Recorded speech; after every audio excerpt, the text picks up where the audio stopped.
wait a minute here. I know some of you guys will view this after the fact. Some of you are going to view it live. So I'm going to wait a minute as YouTube tells some folks that this video is being recorded. Hello to you. Just going to wait a few minutes here so that we don't have to cover the same ground twice. Yes, I am driving a car. No, I'm not concerned about it. Just so that everybody understands, if any of you ever drive a vehicle, do you not talk to your passengers? Do you not check your mirrors? Do you not ever turn the radio on or off, or the turn signals, or the lights, or any of that other shit? So I'm not paying attention to your comments. I'm just talking as I'm driving. So I'm making sure you guys understand that. If you decide to send me comments like, why are you driving and doing a live recording, I'm not going to respond to you because it's ignorant and stupid. It's no different than talking to your kid in the back seat or talking on a Bluetooth call. That said, what I want to talk about for a minute is, are you actually training to win? It's mind-boggling and completely interesting to me when I post videos like what I just put up on our Instagram account in this last week of two very violent encounters. One of them was a cab driver, limo driver in Ecuador. He was stabbed to death. He was stabbed to death by a passenger and died a couple hours later in the hospital. That was one video. Second video was a incident where a man pulled up in a pickup truck to what appeared to be a parked vehicle, got out with a sledgehammer and started smashing up the car. And what information we gleaned from that was that it was a scorned lover type scenario. What was interesting though, people ask, well, what happened? Why did he do that? I don't give a shit why he did it. The actions of a criminal, I don't need to know why. They're a fucking criminal. They did illegal criminal acts. My concern isn't why they did it. It's how do I deal with it? And what's interesting, if you look at the hundreds of comments across those videos, it's, I would have shot that person. I would have unloaded a whole mag into them. I would have filled them full of lead. I would have put 3 in their face immediately. No, you wouldn't. No, you wouldn't. Been a fighter all my life. What have you got for us seniors? There's a famous quote, well, not so famous quote, from the Battle of Maldon.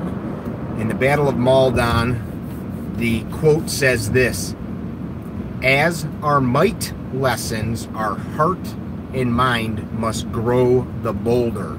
You got to be smarter. You got to be wiser. So back to the point at hand here. Why do we train? Why do we train? This to the gentleman's question right there. Why do we train? We train while I enjoy it, while you enjoy it. The point is so that you can prevail in violence. Why do you wish to prevail? You wish to prevail so you can keep on living. Why do you want to keep on living? So you can keep enjoying your life, so you can keep striving, so you can be with your family, your children, your friends, so you can go on the vacation that you plan, so that you can build the house, get the raise, whatever. That is the fundamental idea here. I train so that I can continue to live. Why do I wish to live? Because I enjoy my life. It is my right to live as long as I can keep my body going. That said, why then would we look at something like a situation, the man in that vehicle, and I am not insulting the dead. The man was in great fear, you could tell. But the gentleman got into, not the gentleman, the scumbag criminal got into the passenger seat. All he wanted was to steal from this guy. The man froze. He could have taken his seatbelt off, got out of the car, said, take my stuff.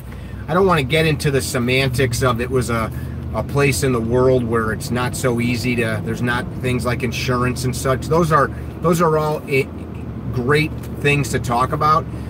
What I mean by that is people say, well, in America, if you lose your wallet or your car, you have insurance, it's not such a big deal. That's true, but if you're dead, none of it matters. And so the purpose is to live, so you can go on living. It's not to fight. The second instance, this story, this person walks up to the car. It was in broad daylight. If the driver was paying attention, and I think they were, they had plenty of time to see what was happening. They sat there. The passenger in the vehicle tried to bail out. As they tried to bail out, the driver puts the car in drive, takes off driving, dumps the passenger. This is after the perpetrator hits the vehicle with a sledgehammer a bunch of times, which is a pretty aggressive and violent action. Why didn't you just drive away? Hey, I see my irate ex-husband pulling up and he's crazy. Put the car in drive. Call 911. Let them know, hi, I'm driving a XYZ car. I'm driving towards the police station. I'm scared for my life right now. My ex-husband, who said he was going to hurt me, is following me, and he's in a red pickup truck, and here's the street we're on. So many comments. I would have shot him. I would have got out. I would have done this. I would have done that. People said things like, you don't need a gun. I would have got out and fought with my fists. You're a fucking idiot. You would have got out, and you would have got out of your vehicle, which is providing you some level of protection, providing you a means of escape.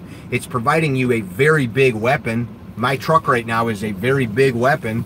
It's providing you all of those things, yet you would have left your escape pod, your protective cage, if you will, your big multi-thousand-pound weapon. You would have left that and you would have fought with your fists. This isn't a fucking movie. If I hit you with a sledgehammer, if I hit you with a hammer, if I hit you with my fists, I can hurt you. You can hurt me. Teeth break out very easily. Bones break very easily. Jaws break very easily. Eye sockets break very easily. This is not a TV show or a movie. It's not a joke. When somebody gets hit, they don't just fall down and say like, oh, you got me. That's Hollywood. In real life, if you get blasted in the face by somebody that knows how to punch or somebody that is applying force, bones break easily. Skulls crack, okay? Teeth get embedded into your fists. I have a friend right now, a professional fighter that owns a gym. He's on a bunch of medications because just as they were rolling, that's the term in jiu-jitsu and in grappling, they were wrestling. In practice, his elbow grated across the teeth of the gentleman that he was training with, and he had a little open cut on his, not a cut even, he said he had like just an abrasion on his elbow, a mat burn, really, and that guy's saliva got into his cut. He's got a bacterial infection. His elbow swelled up like as thick as his thigh. That stuff can kill you. That's just messing around with a friend in training. That's not even a real fight. If you're training to win, what is winning to you? This shit is not a movie. This shit is not Hollywood. It's not TV. It's not even MMA. This is the funny thing. MMA, I love it. Guess what? There's a referee. There's a referee. There's people there to stop. There's also an agreement between the two fighters, male or female, that I'm gonna win or you're gonna win, but we're not trying to kill each other. We're trying to get the other one to stop, either by punching, kicking, choking, whatever. But those people are not really trying to snap bones or any of that stuff. There's no referee on the street. I have 2 different friends that have had their jaws broken and wired shut. 3 actually, now that I think about it. One of them was in training, 2 were in actual violence. The training one was just he caught a punch that he thought he was going to slip with a sparring partner. Broke his jaw. That's months that your mouth is wired shut. You're not eating food. You're drinking food through a frickin' straw with your mouth wired shut, just like this. You can't open your jaw. They stitch steel cable, can stitch your face shut. So, what are you training for? Are you training to sew between real violence? By that I'm talking about a true violent predator, okay? That is a different person. A true violent predator, that's a different guy than the dude that you get in an argument with and you're saying, F you, F you, F you, F you. That's two idiot men letting their egos control them. I'm not going to just walk away. Well, if I walk away, I'm going to look like I'm a puss. I'm going to look like I'm not a tough guy or I'm not a man. I've done it. I've been the guy I'm not going to walk away. For what gain? What is the benefit? What is the end result? The end result is I am subject to needless risk. What is the goal of our training? It's to win. What is winning? Winning is going on living. And here's the funny thing, and this is a big problem with the gun community. Go look at those comments in those videos. Go on Active Self-Protection's page here on Instagram, or on YouTube rather. Look at the comments. I'd have shot him. I'd have done this. I'd have done that. First of all, no, you wouldn't. Most of those people have never really trained for violence. Most of them have never prepared themselves mentally to deal with violence. So let's stop the keyboard warring. And instead, let's think about what is important. Next point, hey, that guy did this, I'm going to hurt him back. What are you now? There's no such thing as premeditated self-defense.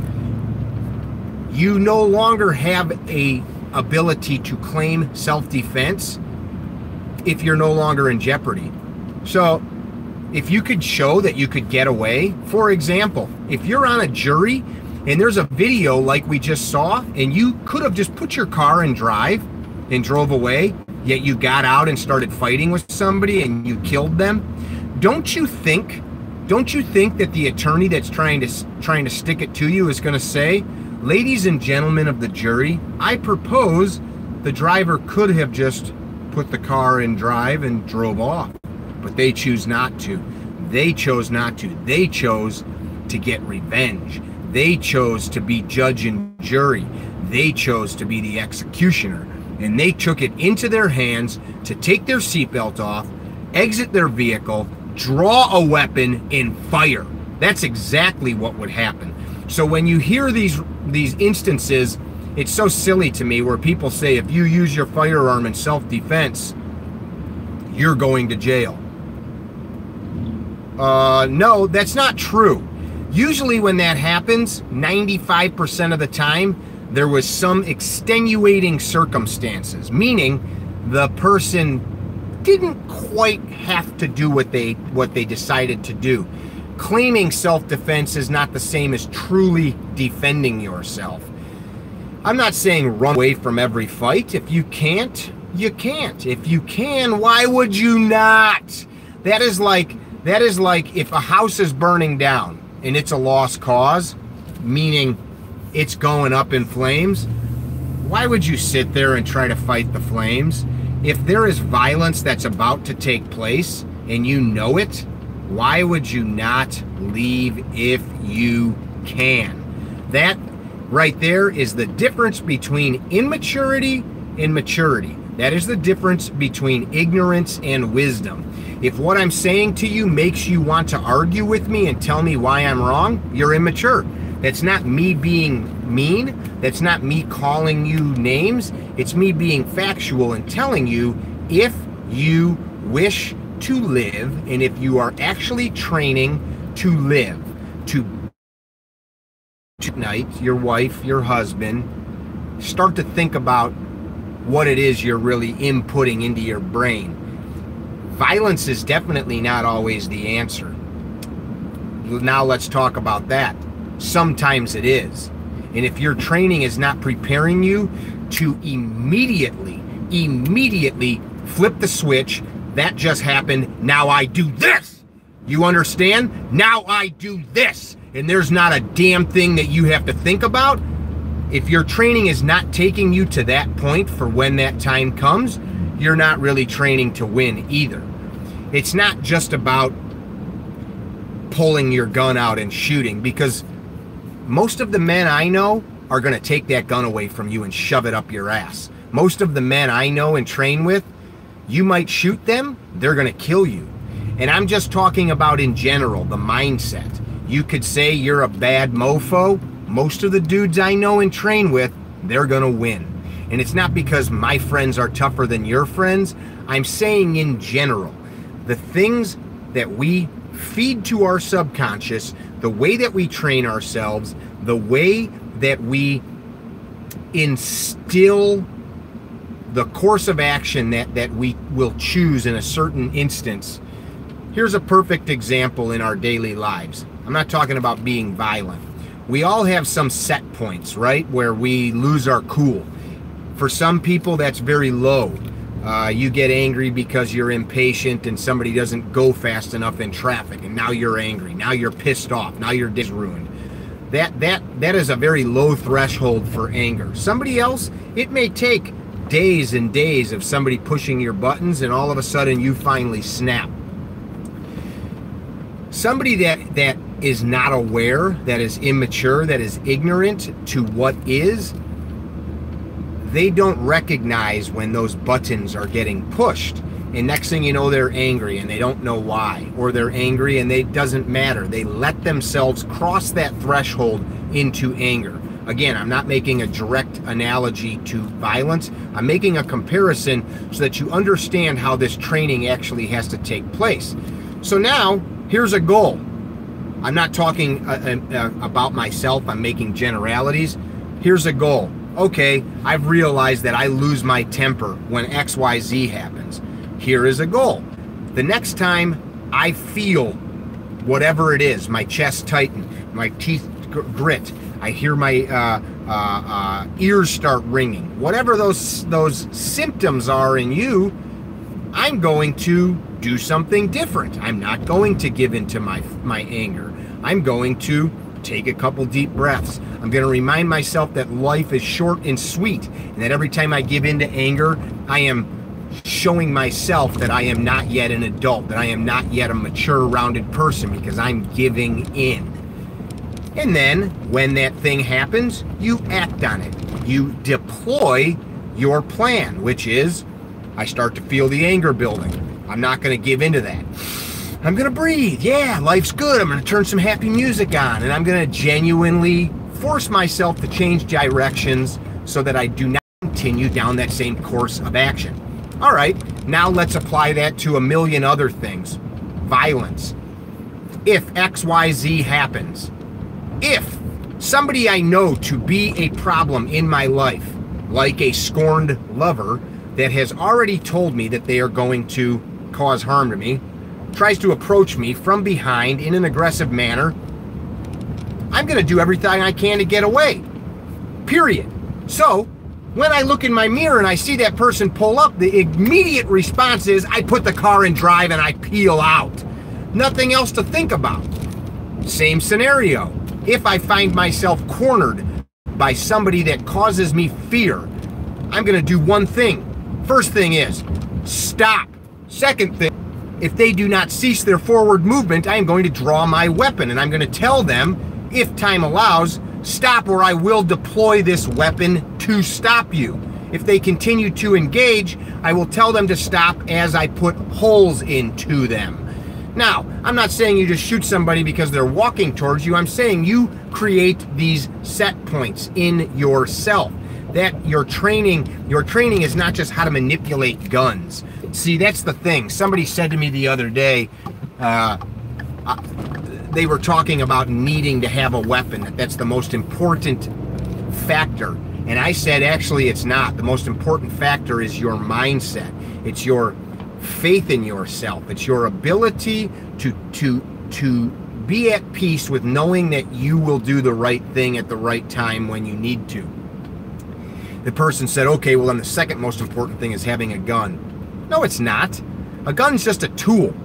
Could be a chair, could be a baseball bat, it could be running shoes, could be a freaking staple gun, it could be a rock, it could be closing a door, it could be looking in a mirror. Our mind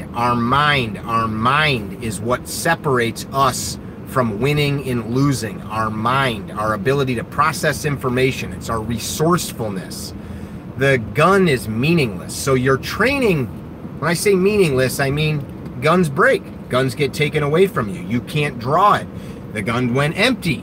The person stopped you from hitting them, or the rounds being effective because they have on body armor. They're behind cover. Your rounds are not effective because the person is utilizing cover. So your ability to shoot is not the end-all be-all. Now, is it a helpful thing? Sure. That's why we have weapons. It gives us a added one-up. It's a force multiplier. It increases possible effectiveness. Still comes down to what's here. What's the goal? My goal is to live to be a tired old man with an extremely fit body, a glint in my eye, and family around me that loves me. That's my goal. So how am I going to get there? Well, it's not doing what the guy in front of me just did, driving through cars, speeding on his motorcycle, which is breaking the law here in my state, because that's an unnecessary risk. Just as is engaging in violence with somebody I don't need to. So here's the thing. I don't play fight. I don't play fight. Yeah, we might wrestle or train. That's one thing. I don't play fight. So if you come to me aggressively, I've had broken bones. I have had teeth knocked out. I'm blind in one eye. So if you come to me to hurt me, I'm going to hurt you faster than you can hurt me. I'm going to hurt you with every possible ounce of energy I can, because I have a wife that I told I'll be home tonight. I have children that I said, Dad'll be home tonight. So you're not gonna hurt me. That's my plan. But if I can just walk away, drive away, I sure as hell will do that. Because even winning, I can get hurt. And here's the thing I said in the post the other day. Muhammad Ali got knocked on his ass. Mike Tyson got knocked on his ass. No matter how bad you are, there is somebody badder out there. And you can be the best in the world and still get shot in the face. You can be the best in the world, slip on a banana peel. You can be the best in the world and be winning. Somebody walks up behind you that you didn't realize was in the fight. So why engage in a fight that you don't know if you can win or not? Makes no sense. That's the end of this discussion. I want you guys to chew on that. What is the true purpose of your training? What is the true intention? Hope you're